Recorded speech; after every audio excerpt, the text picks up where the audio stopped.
Hello everybody, good morning, good afternoon, good evening, whenever you are.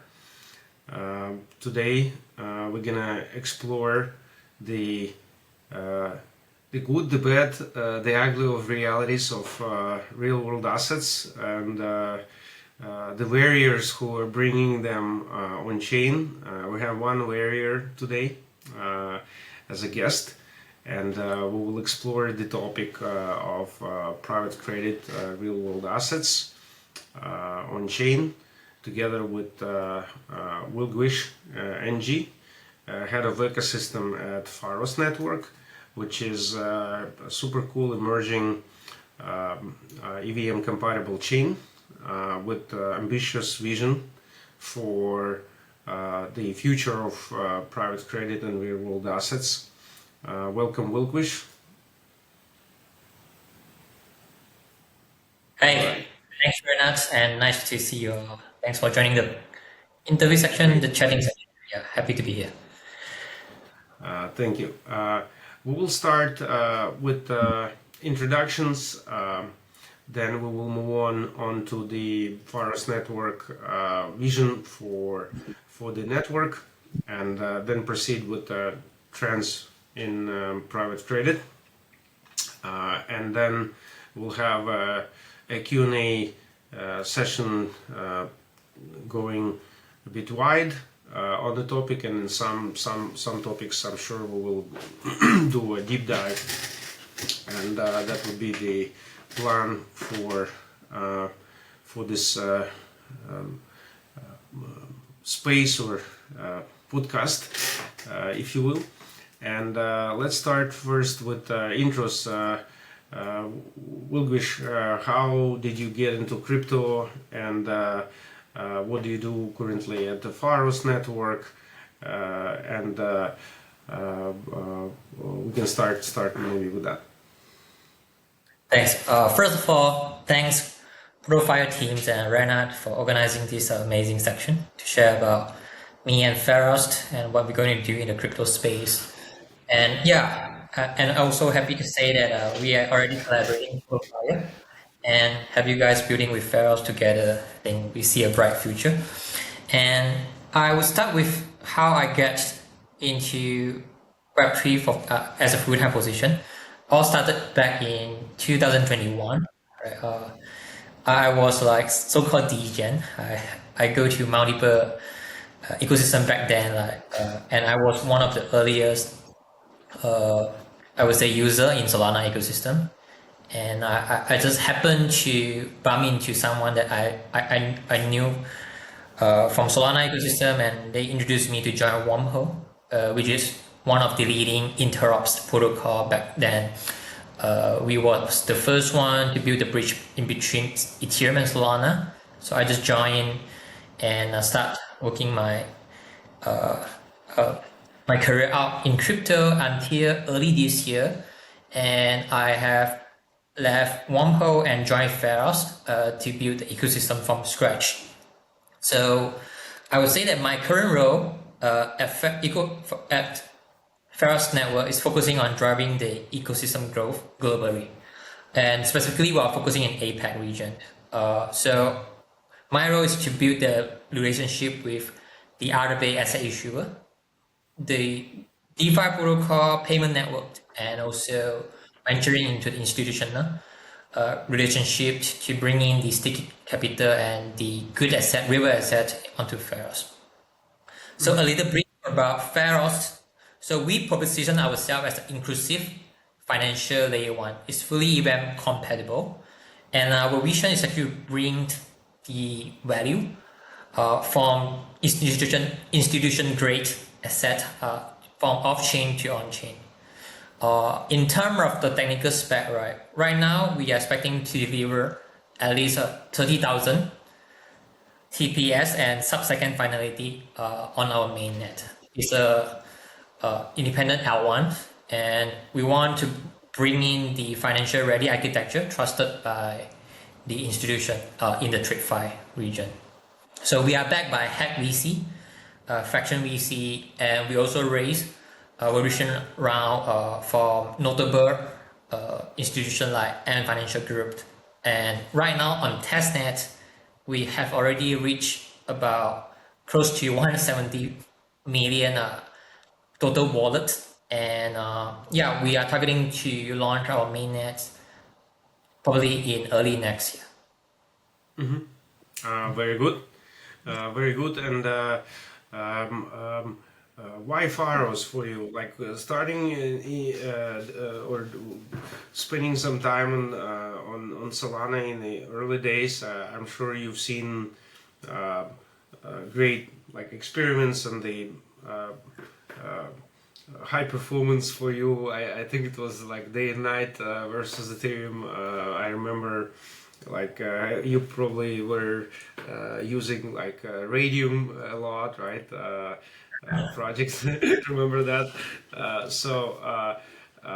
With the performance issues mainly solved all across the board, across EVM and non-EVM chains, right?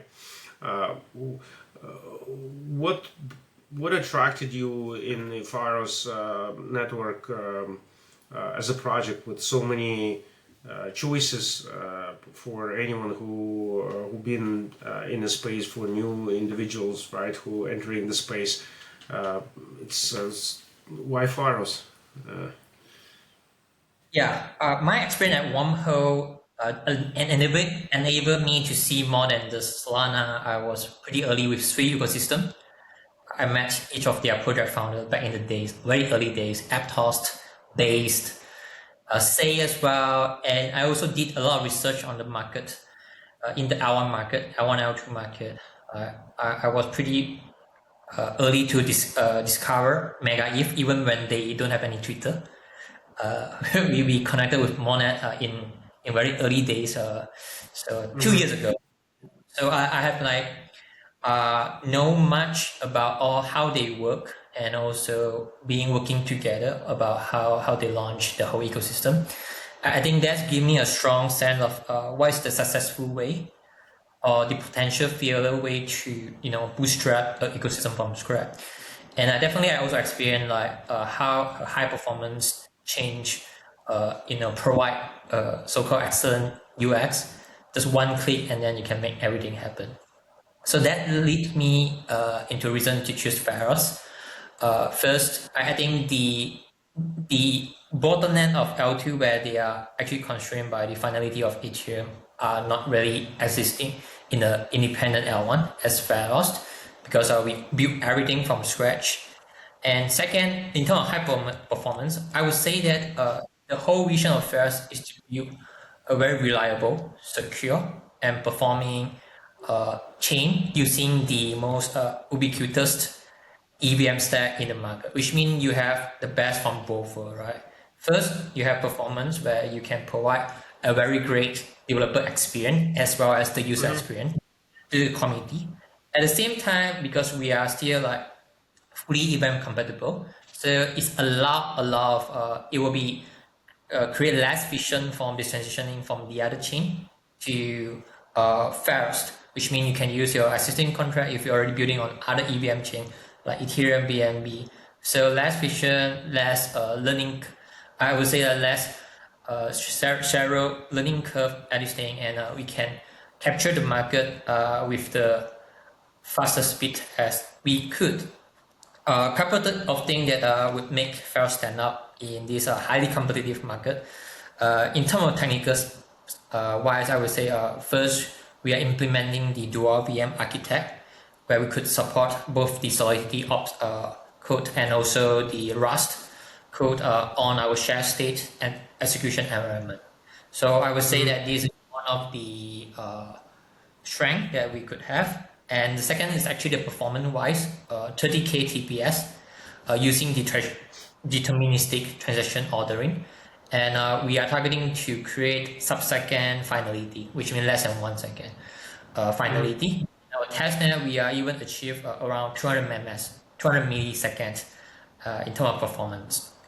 So all this will to a much more seamless integration when we're talking about bringing in the institution from TradeFi to on-chain, right? They are looking for reliability, they're looking for performance, they're looking for long-term sustainability. And that's the reason why I choose Pharos as my next step of career after seeing so many chains spun up in the last 3 years. Great. And well, with the performance and some technical features are great. Were there anything that you liked about the team, the vision, the opportunities that are worth your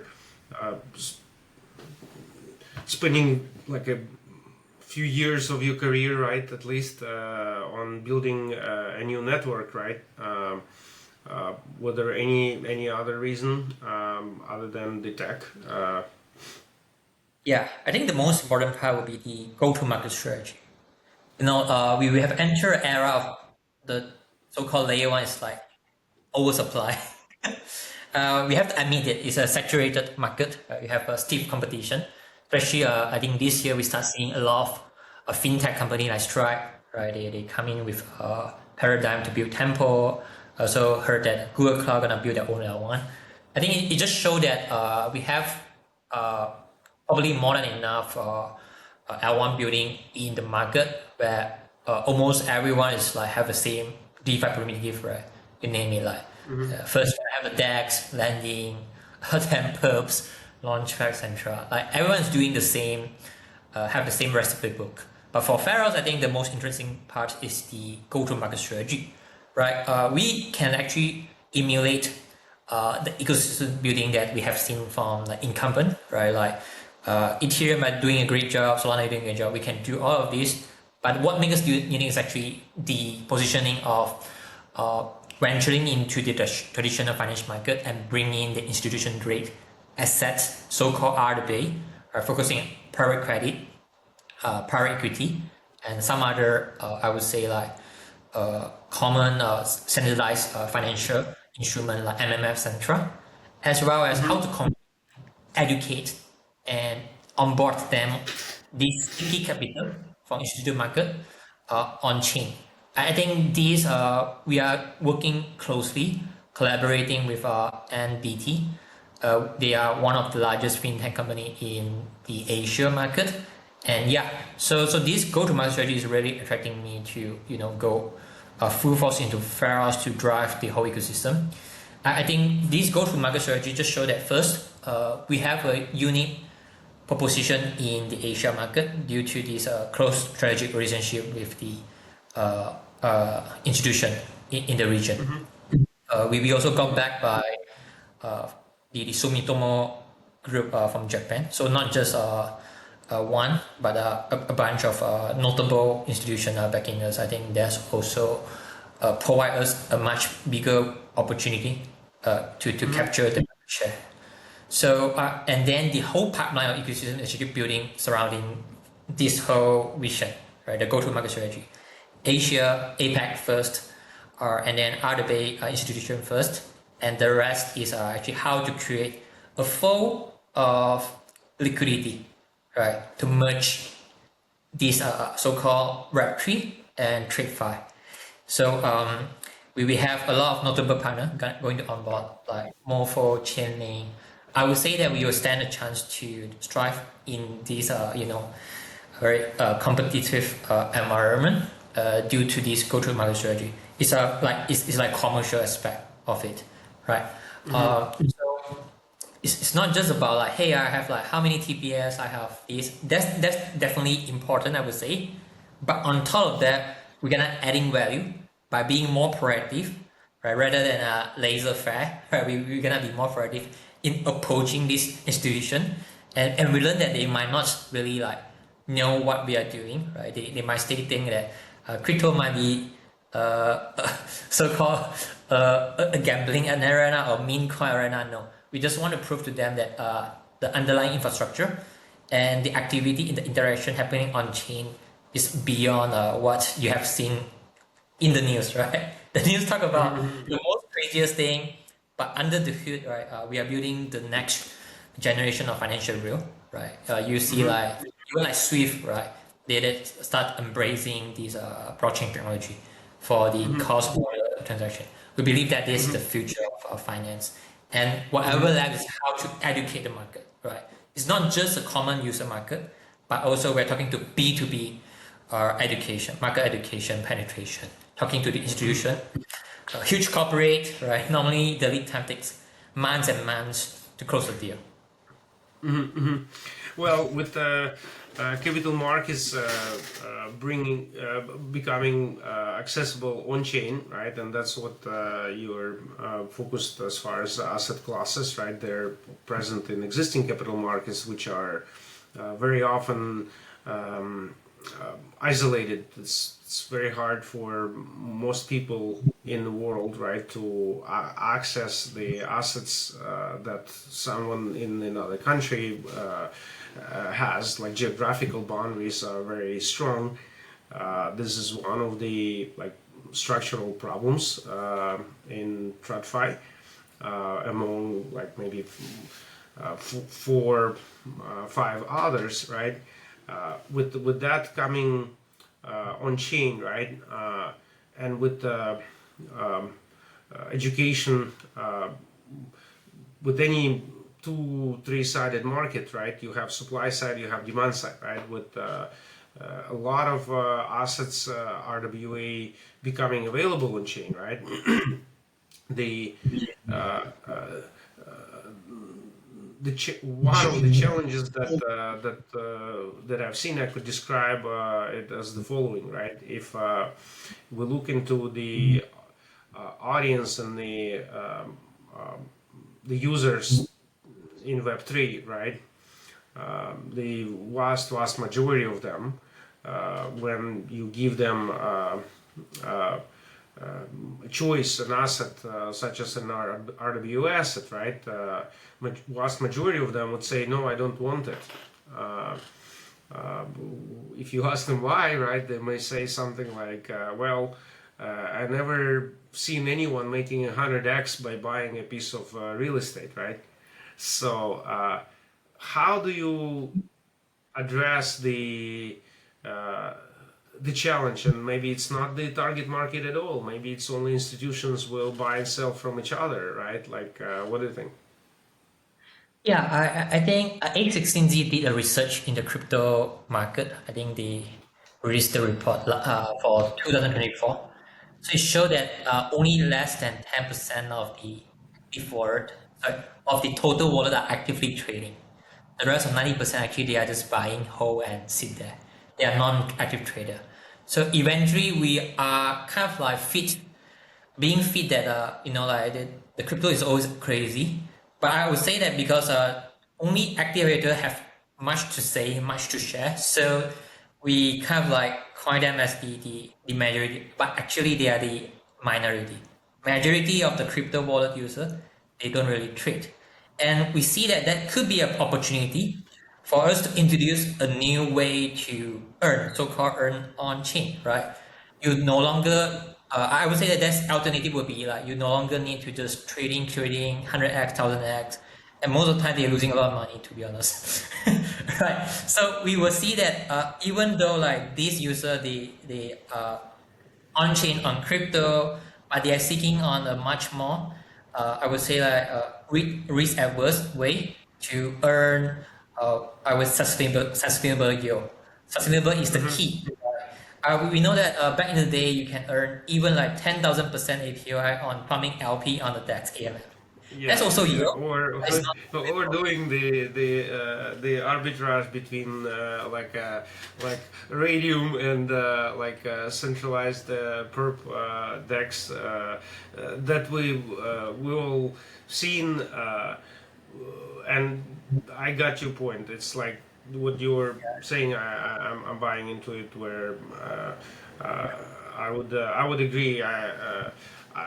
I'm not sure about many of our colleagues, but at least those that I work with, when we're building things, I don't have time to trade. I'm one of those 90%, right? So yeah, I would say this is a huge untapped market, right? It's not just about the big whale that have 100 million just want to look for, I mean like low risk, sustainable yield.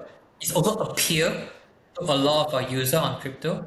Like for example, like even like salary employee, right, who are taking salary every month in a fixed amount. They're also looking for, they're not going to spend all their money like salary that hard earned into the meme coin trading or perps trading leverage 10x now. These guys, they will probably keep 50% or 90% of their salary into a saving account. So where is the saving account on chain, right? You're not going to build another like traditional bank on chain. So we're looking for lending market, and right now we have more option, which including RWA, right? On lending, the rate might be still fluctuate, maybe around 4 to 5%, even could go up like a wider range in a very fluctuated market. But for RWA, the key thing like when you onboarding financial instrument like MMF, money market fund or private credit fund, there will be a fixed APY where you can just close your eye and keep your money there, and they will generate yield for you in long term, right? And one cool thing about the DeFi also is unlocking the liquidity. Like for the traditional private credit fund, you may need to lock your money for 6 to 7 years, 5 to 7 years in the treasury market, and it's not accessible to everyone, right? You need a minimum, I would say minimum 500K, 1 million to entitle as an accredited investor in order to invest in this instrument, right? In this asset. But on chain, you can do stablecoin wrapping, right? You can do lending and etc. Just lower down the entry barrier for someone like me or like just a common guy to buy in East. That's the beauty of crypto, bringing on other people on chain. Got it. Well, I would say I had a thought when you were explaining that, putting that together with that research you mentioned of A16Z, right? I think we are making when I asked the question like okay sell me this RWA, right?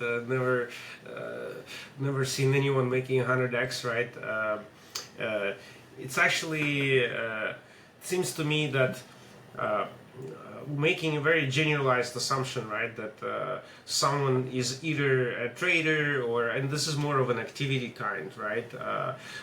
Most of us buy, sell things, speculate. We don't even think about it, right? But we do all the time, right? And it's the key differences are you doing it full time, and what assets are you trading, right? Is it your kind of occupation, right? Or if you're not trading full time, you're probably trading part time for sure, regardless of everyone has some assets, right? So, and then when it comes to assets, right, it's very probably an incorrect assumption, right? That everyone or majority of people have only like one type of asset, right? It's about portfolio, and you may be speculating with meme coins for fun, right? You may be having certain assets that are long-term bags of Bitcoin, Ethereum, right? You may have a share in a startup, right? Options vesting, right? You may have a house, right? You may also have a mortgage, a loan on your house, which sometimes I thought about. Well, it's nice to have ability to short here in the U.S., right? A lot of U.S. dollars in one go, right? You can short $1 million. Have that position, which mortgage is pretty much if you borrow $1 million, right? If a dollar depreciates, right? It depends how you look at things, right? And we all have various assets, and our portfolios are quite diverse, even if we're not like professionally managing that portfolio just by nature, right? And so, and of course, there is a big allocation of assets for most people are their speculative assets is one thing, right? More or less volatile, it's another, and then there is a basket of yield-bearing assets such as private credit, various forms of yield-bearing. Let's say if we look on chain, yield-bearing stable coins, right? There is probably like 10 different underlying sources of risk, right? They range from even if you look at money markets, right? If you delve into a couple of layers deep, right, you will find that your let's say collateralized lending, right? Your collateral is in the basket of many other collaterals, right? And if there is an insolvency of a money market, right, technically you will end up with a claim or whatever is there remaining, right? Which could be, and in reality is US Treasuries, it's USDC, which is US Treasuries, right? And it's kind of, it depends how you look at it. That's the point I wanted to make, right? And it totally makes sense for most of us to have much greater selection choice, granularity, right? And what you mentioned is I believe one of the structural problems in TradFi that we're in our space addressing, right? Is geographic unavailability, right? Which is in TradFi is a huge problem, and then accessibility, lowering the barrier, the minimums, right? Where previously you had to meet it's only few people out of 100 or out of 1,000, right? That previously could access these assets, and these barriers are lowering, and we could see like 100,000 X improvement in just in that category alone, right? Which is a big deal already. So it's really amazing to have those various assets to be available, and what Pharos is doing, which brings me to the next question. Let's say you sold me on an RWA asset on Pharos Network. And I'm getting it right, and then the question that may arise, right? But if I want to open into like more and more, right, and have a greater allocation, right, then I would look much deeper into the risks that are underlying, and one common problem that I'm seeing is that what is that I'm really getting in a tokenized form? What rights do I have, right, as a buyer of the token? What recourse do I have? Do I have the real asset? Do I own a share of an SPV? If it is, then it's a security, which means that it's KYC gated, right? If we're talking about permissionless assets, permissionless forms of the RWA asset, what rights do you see that the assets that will be coming onto Pharos in a permissionless form, what actually will be the difference between that and actual security, right? If any difference. I'm talking about permissionless only, right? Meaning without KYC, right? What actually current state of art, right? Those that will be launching on Pharos, what are those really? What do they represent? What will I get as a buyer? Yeah, I would say like until now, right, all these so-called RWA assets, which is like issued by the institution off-chain, like could be a bank, could be a financial institution, central, they are still subject to their security commission compliance in their own jurisdiction area. Like no matter how you claim it, right, it's the first step, even before they cannot issue from their own bank, have to be fully compliant. So I would say that the way that you mentioned is actually referring to the secondary market. after this compliance asset being issued on chain, right? They gonna go to a secondary market to turn it from permission to permissionless. There's various way to do it, right? I think first way is actually you can go to a third party protocol that wrap it as another layer of synthetic dollar. So we have seen as aggregator, they will actually purchase different type of asset on chain from primary market. For example, like they could purchase TVL from Build, right? Purchase private credit fund from Centrifuge, and they wrap it as a layer of assets. So I would say that's one of the way. And the other way is actually they might go. There's a much tricky part.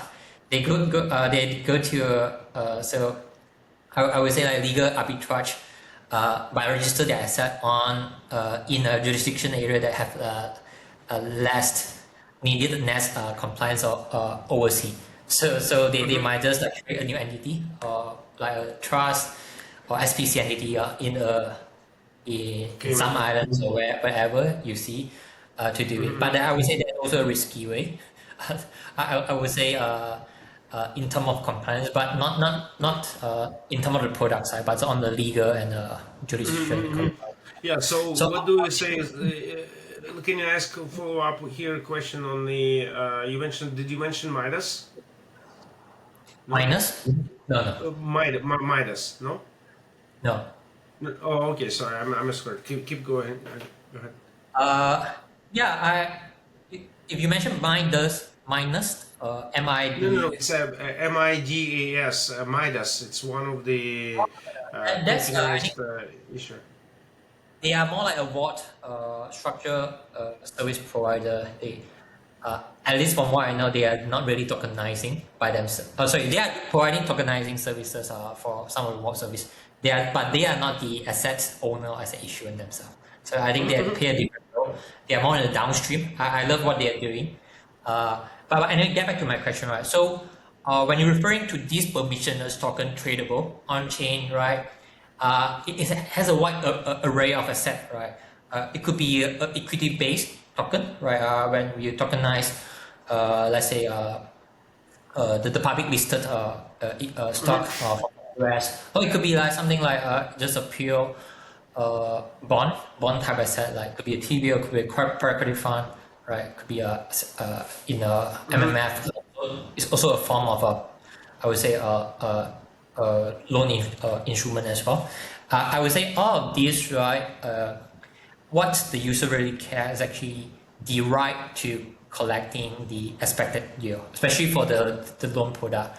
For the equity, like the public listed stock, I would say that we haven't reached a stage that the user can claim the full ownership of the stock itself.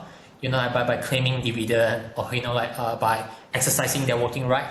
I spoke to a couple of different equity so-called asset issuer on chain. We haven't yet to reach the stage, especially if you are non-US citizen. I don't see it as a way for you exercising all those like so-called stockholder right immediately. So what are the user looking for, right? And I would say like essentially, I think the most the fastest growing asset class in the crypto right now for RWA would be the loan type, the bond type fund like MMF, a private fund, for the right to collecting the yield, right? The legal right, and these rights are normally against the fund managing behind, because there's multiple layer of I would say like entity who actually tokenize this asset.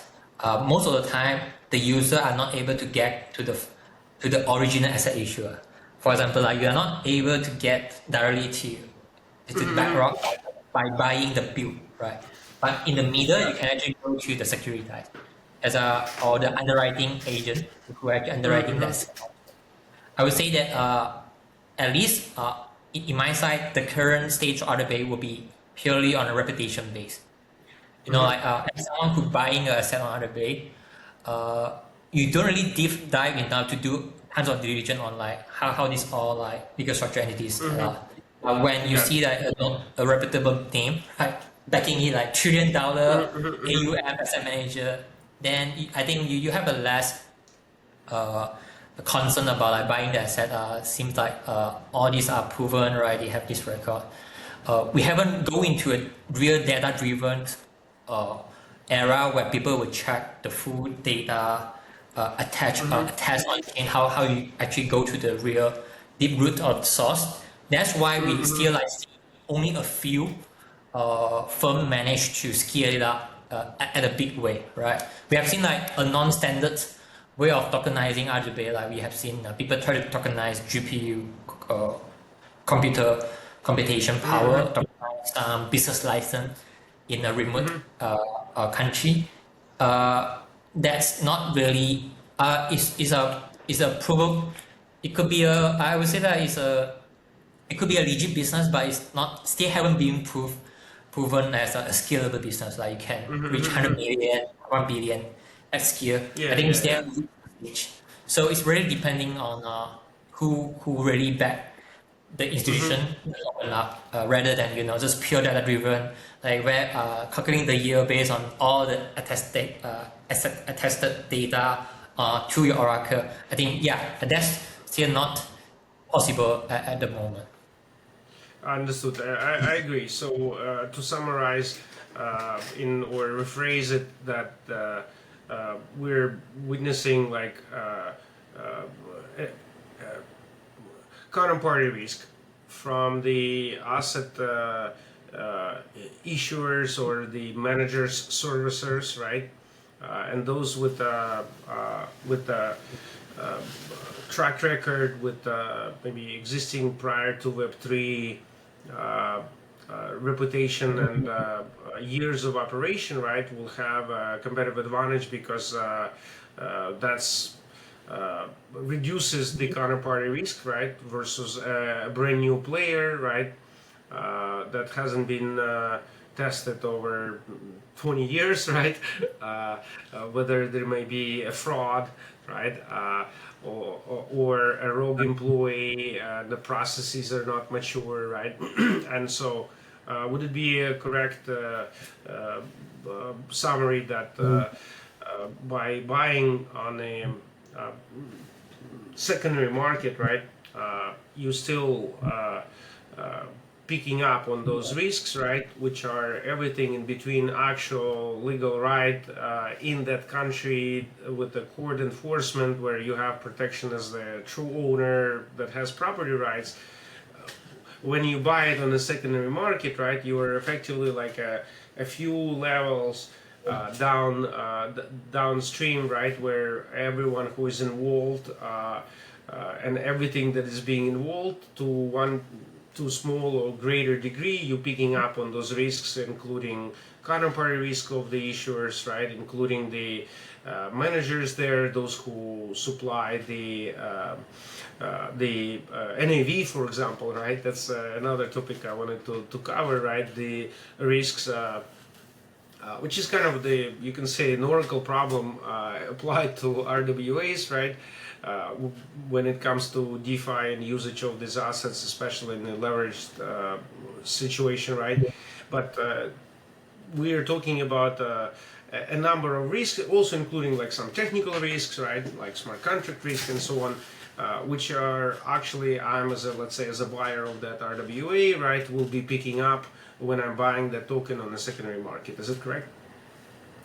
Yeah, I would say that we are still in a very early stage on so-called tokenizing everything in real world.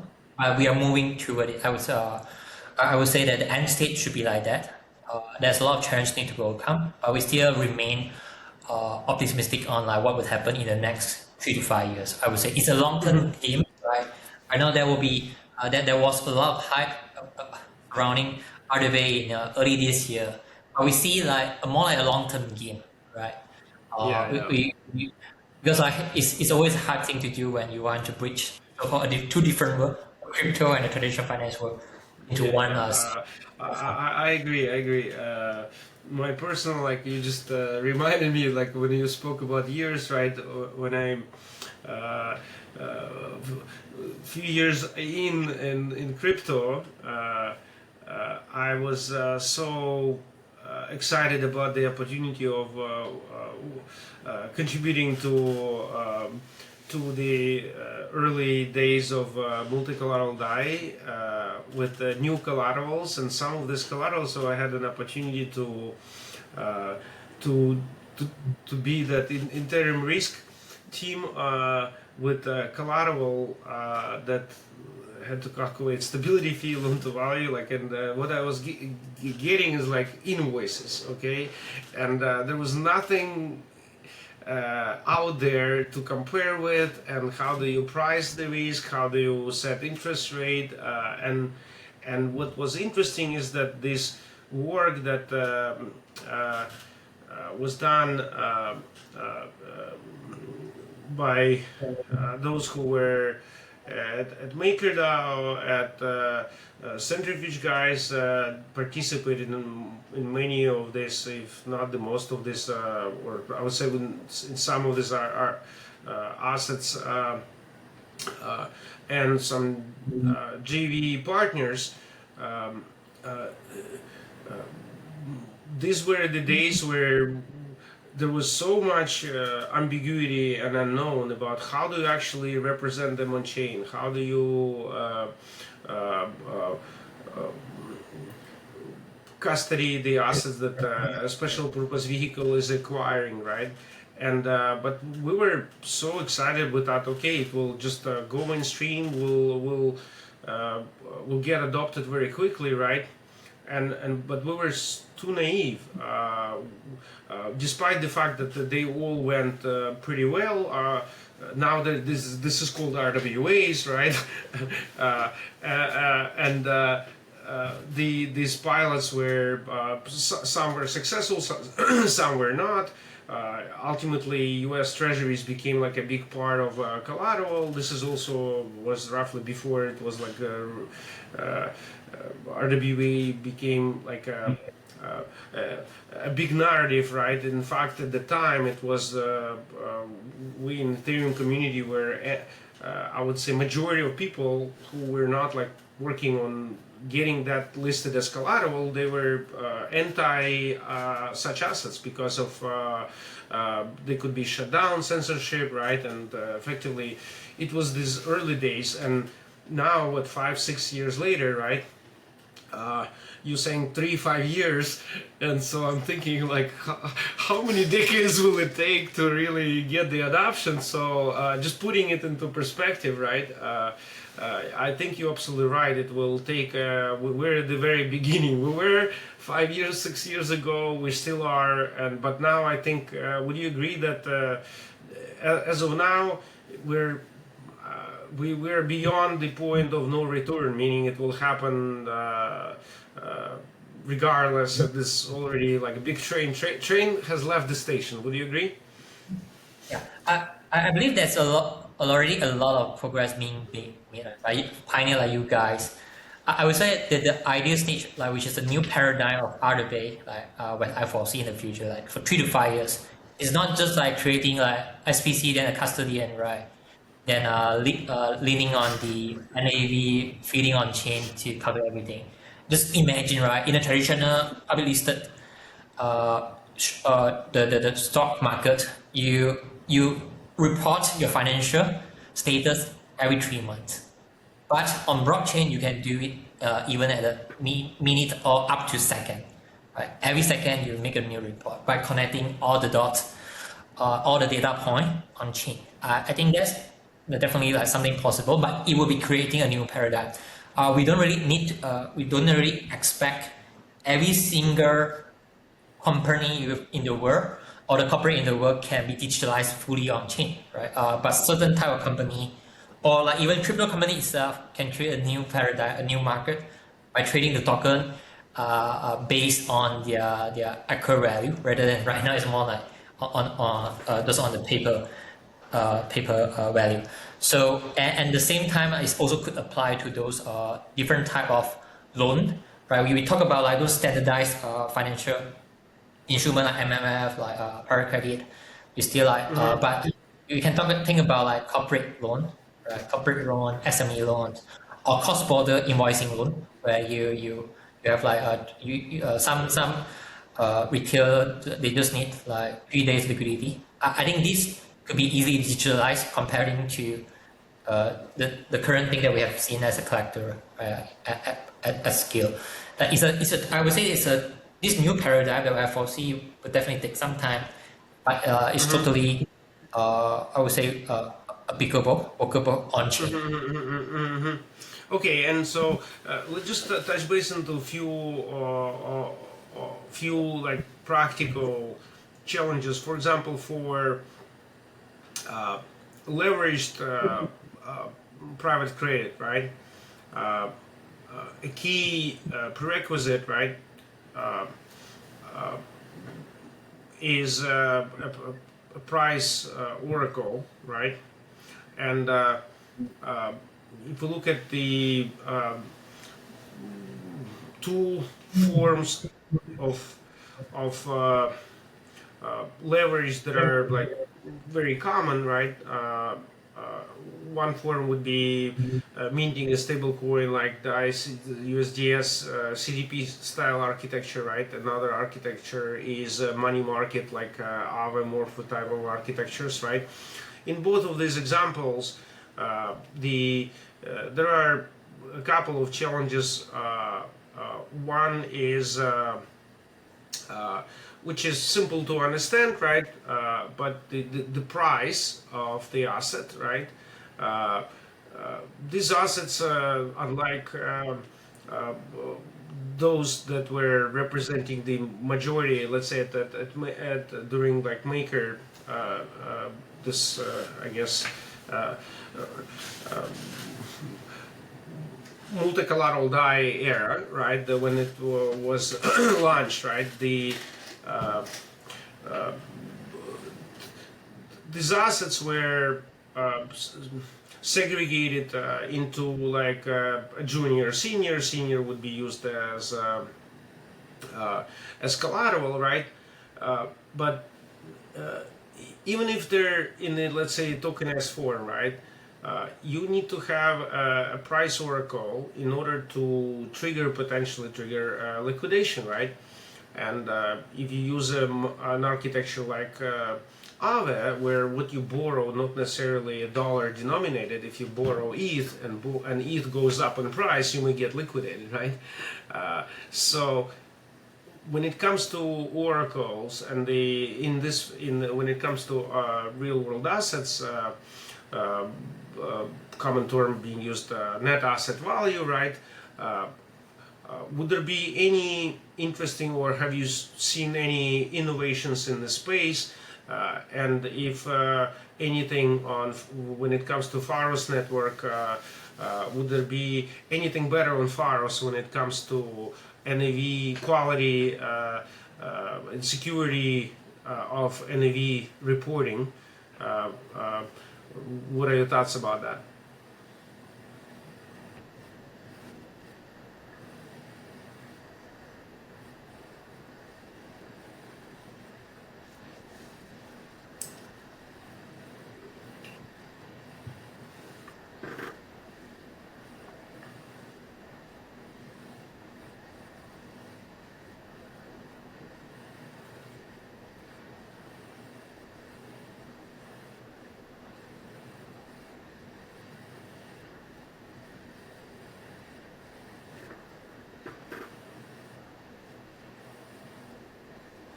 Mm-hmm.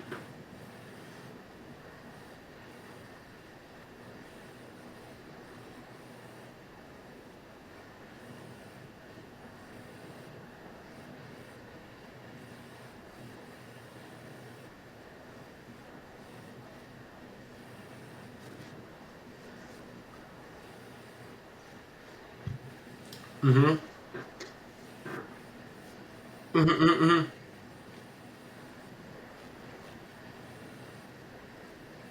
Mm-hmm. Mm-hmm.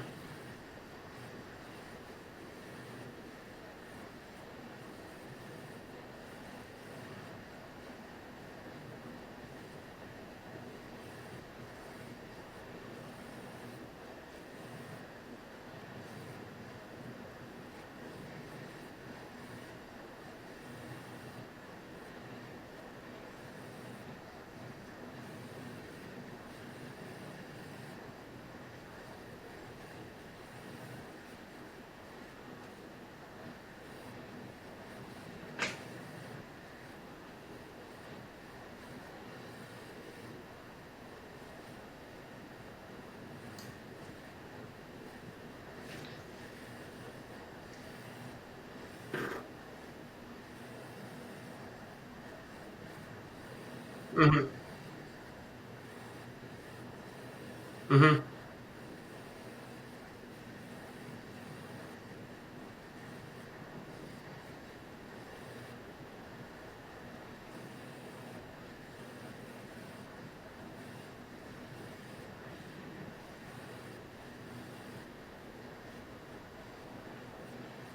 Mm-hmm. Mm-hmm.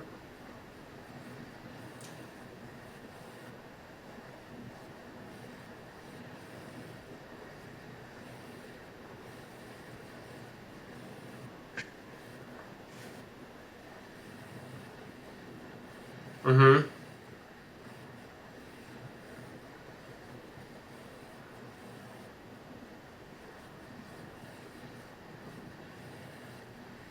Mm-hmm. Mm-hmm.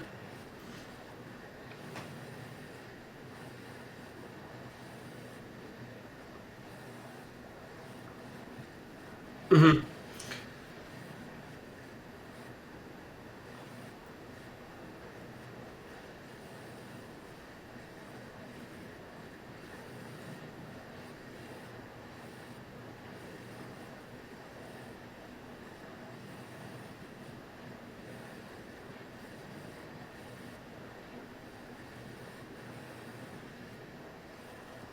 Mm-hmm.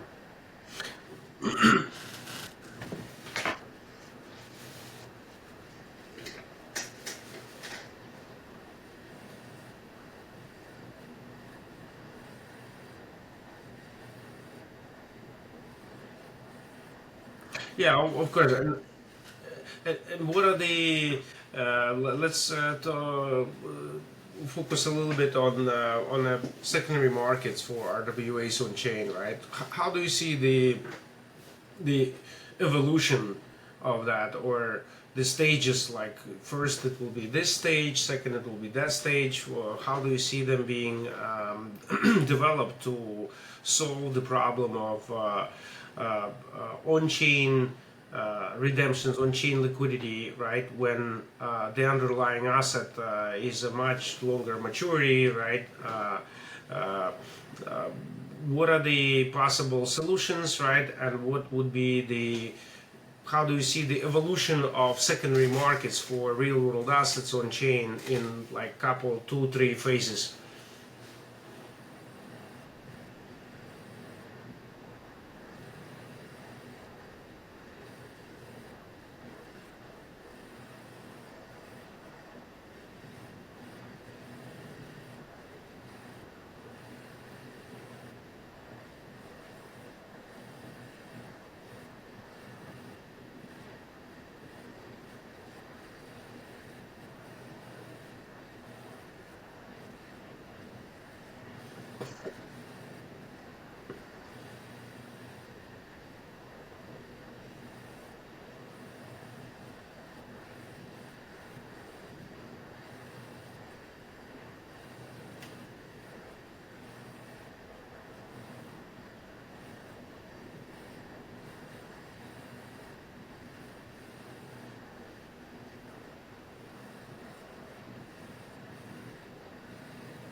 Mm-hmm.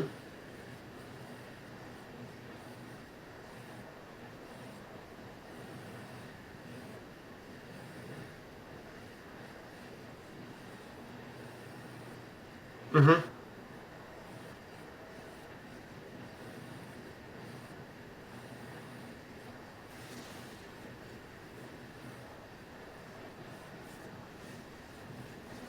Mm-hmm.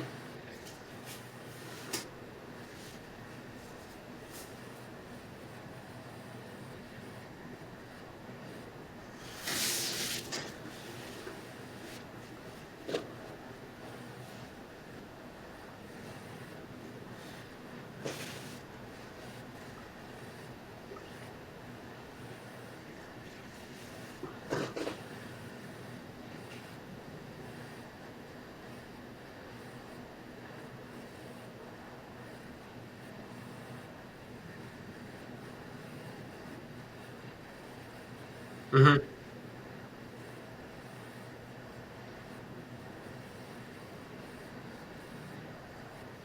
Mm-hmm.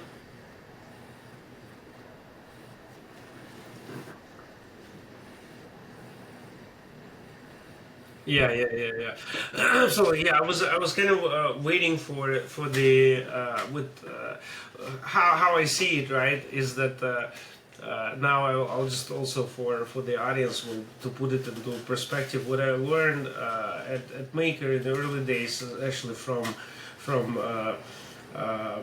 Cyrus Yunus, he head of risk at the time from Rune, is that we were pushing risk to different places, to other parties. Like, okay, we need liquidations, right?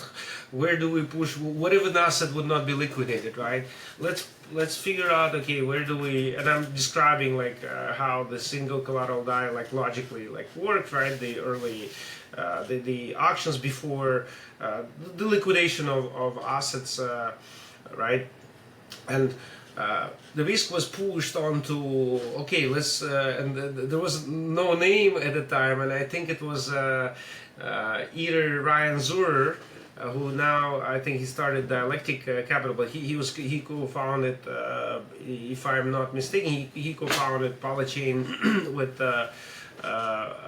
with Olaf, and so and, and the risk of what if there is no one who would liquidate, right? It was pushed onto this new category called keepers, right? Keepers, they would perform the liquidation, right? Liquidators. Okay, great. We pushed that risk off. Amazing. Let's keep going, right? And so, and that's kind of a pattern, right? And then I think one of the great innovations in that space was when Aave starting, like when the flash loans came about, right? It became possible to liquidate without having to capital. It has both pros and cons, right? If you must liquidate fully, like in one go in a one batch transaction, right? Borrow, liquidate, repay, right? You must have on-chain liquidity enough, right? To cover to liquidate all of it, right? In with RWAs, it's not going to be that case. You need time. You need actions more like the system. Like I believe what in 2018 we at Maker we had like an hour. What 2019-20 period, right? We had 1 hour duration of action, so you have to lock up the capital for 1 hour. It was very capital intensive to run liquidations, right? And but the risk was pushed onto these actors, right? And it worked in general quite well, right? But yeah, but there was black towards the when the liquidators ran out of capital, couldn't submit transactions, right? But in general, it was pushed on. And now with curators, right? It's a role, right, in the protocol.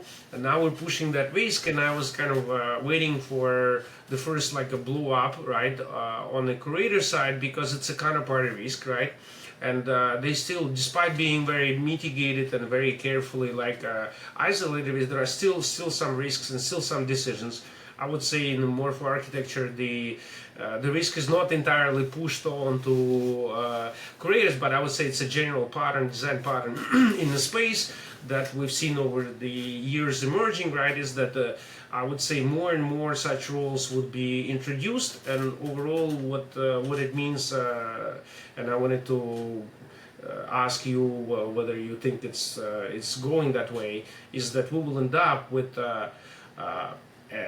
a lot of different counterparties involved in the process, right? Including the issuers, the administrators, those who publish the NAV, right, and can change the NAV how they want, right? Or the guy in charge of the button, right?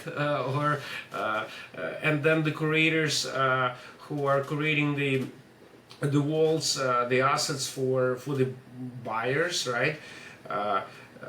Is it correct that we are effectively like getting more and more longer value chains with the more and more participants piling up more and more different risks, and reputation is and longevity is one of the factors that will be used to judge the curator, right? Is it the correct assumption that it's getting more and more complex, and that the various roles in the value chain will introduce more risk into the system? Is it correct?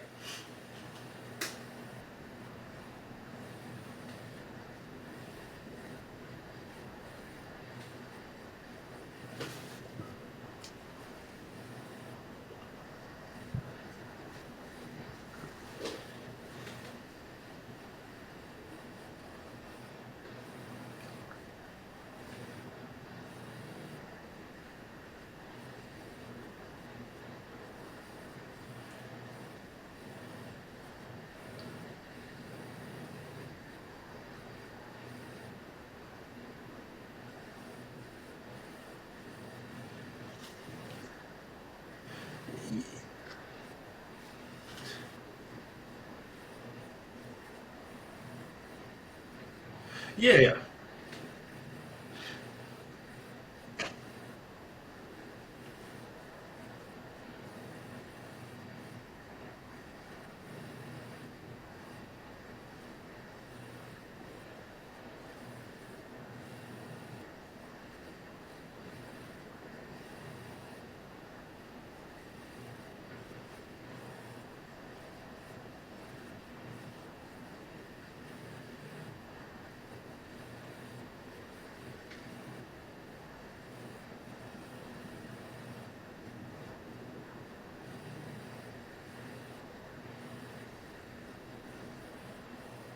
Mm-hmm, mm-hmm.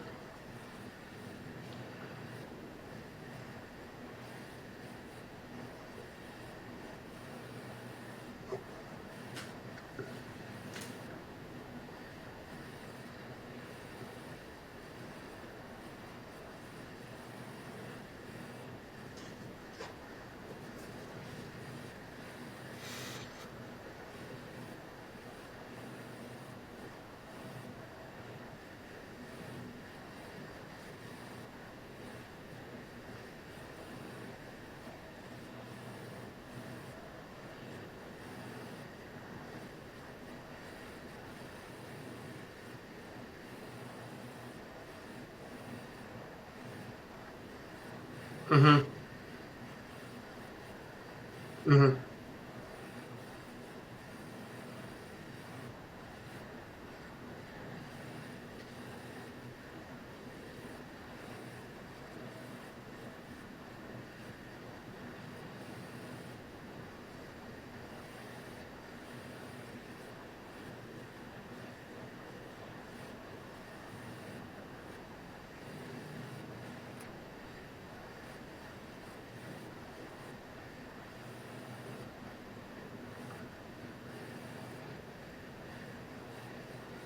Mm-hmm.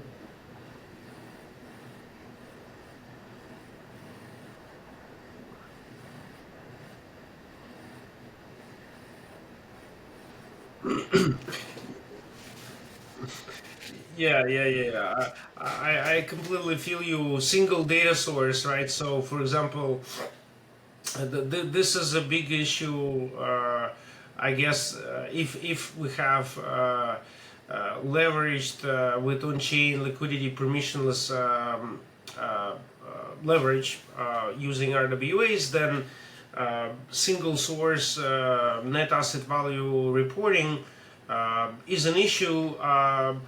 But I'm seeing how it's being mitigated. Uh, we're we've done a lot of like research on in the in that space, and some implementations. Basically, like it's relatively easy problem to solve. You push that risk, you push onto the technical mitigation, like you increase durations of liquidations, right? If you need to to liquidate the auctions mechanisms and so on.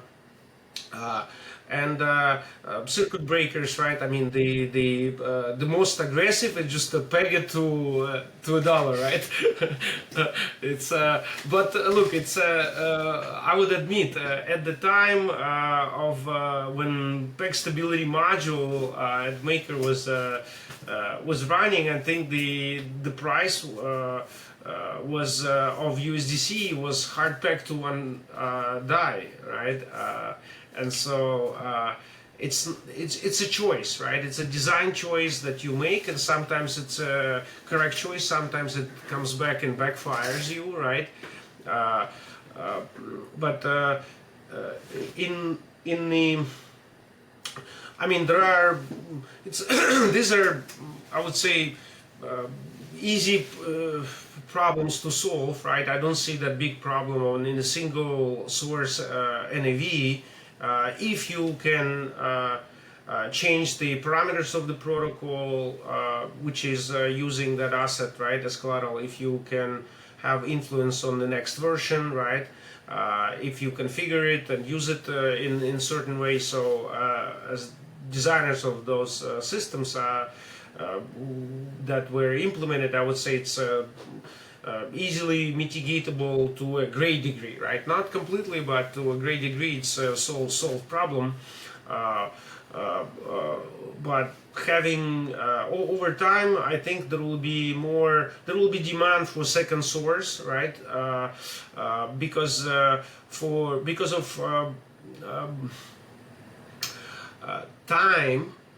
How fast can you get a signal? That is the key, I think, driver for second, third source of NAV, right? Because of for money market or an over collateral stablecoin or for any form of leveraged DeFi system, right? If I have time, I can do a lot.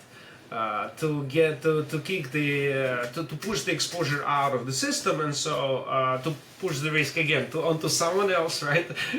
Be it let's call them keepers, let's call them some other delegated like proof of stake bond system, right?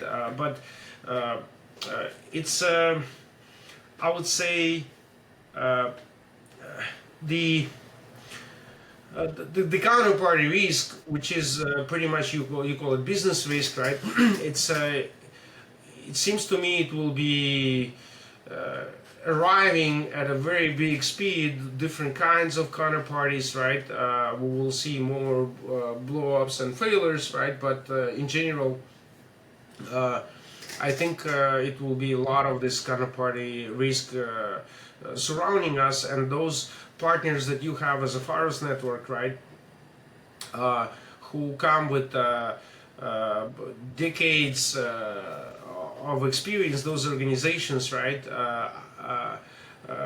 that you mentioned, they've been operating for a very, very long time, and having those operators, right, with their extremely low counterparty risk, I think it's amazing for the space, and that I think would stand apart the Pharos Network and the assets that will be on Pharos Network because of the quality of those business counterparties, right? That will be operators, issuers, and those whom they will bring into their value chain, right? I think it could be a source of competitive advantage for a network like Pharos. So